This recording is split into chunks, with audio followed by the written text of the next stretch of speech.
रिश्ता बहुत पवित्र सा बंधन होता है। रिश्ता एक ऐसा बंधन होता है जहाँ पर अपनापन होता है, लगाव होता है, जहाँ पर भेदभाव नहीं होता, जहाँ पर द्वेष भावना नहीं होती। रिश्ता कोई भी हो बहुत पवित्र होता है। दोस्ती का रिश्ता हो, ममत्व का रिश्ता हो, एक पिता से रिश्ता हो या बहन से रिश्ता हो या भाई से रिश्ता हो, और या पति पत्नी का रिश्ता ही क्यों ना हो, रिश्ता बहुत पवित्र होता है, जबकि दोनों तरफ से निभाया जाना चाहिए।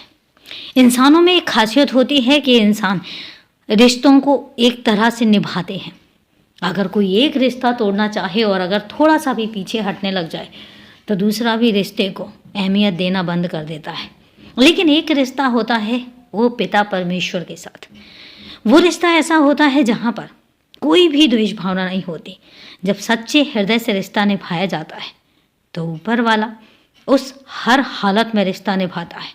कई बार ऐसा भी होता है कि तुम नाराज भी हो जाओ, तुम खफा हो जाओ और तुम बोलो कि तुम उसको नहीं मानते, तुम परेशान होते हो और उस ऊपर वाले से शिकायत करते हो कि अब तुम उसको नहीं मानते और ना ही तुम उसकी पूजा करोगे। लेकिन उसके बावजूद भी वो ऊपर वाला तुम्हारे मन के भाव समझता है, तुम्हें समझता है, और इसलिए चाहे कितनी भी विकट परिस्थिति क्यों ना आ जाए, जब वो साथ देता है तो वो हर हाल में तुम्हें संभालता है, हर हाल में तुम्हारा साथ देता है, हर हाल में तुम्हारे साथ रहता है।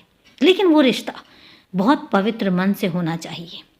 ऐसा तो नहीं है कि तुम रिश्ता निभा रहे हो लेकिन खाली मन से, तुम सिर्फ और सिर्फ वहमों में या ढकोसलों में विश्वास कर रहे हो। कहीं ऐसा तो नहीं है कि तुम फालतू के आडंबरों में विश्वास कर रहे हो, क्योंकि ऊपर वाला किसी भी आडंबर को नहीं मानता, किसी भी वहम को नहीं मानता। कुछ भी नहीं होता है। मैं कहता हूँ कि कोई वहम और कोई ताबीज़ कुछ भी काम नहीं आते। सिर्फ ऊपर वाले से सच्ची सद्भावना, सच्चा समर्पण, सिर्फ यही काम आते हैं। कभी आजमा कर देखो, अगर तुम्हारे साथ कुछ गलत हो रहा है तो ये सोच कर देखो कि उसमें मेरी मर्जी है, फिर देखना तुम्हारे साथ कुछ गलत नहीं होगा। सच्चे समर्पण के साथ तुम मेरे पास आकर तो देखो, सच्चे समर्पण के साथ तुम उस परमेश्वर को आजमा कर तो देखो, फिर देखना वो तुम्हारे साथ हर कदम पर साथ देता है। मैं ये नहीं कहता हूँ कि सिर्फ तुम मेरे ही रूप को मानो, मैं ये नहीं कहता सिर्फ तुम मेरी पूजा करो।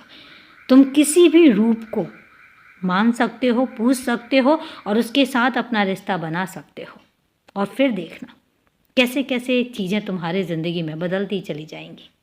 खुश रहो, हमेशा खुश रहो।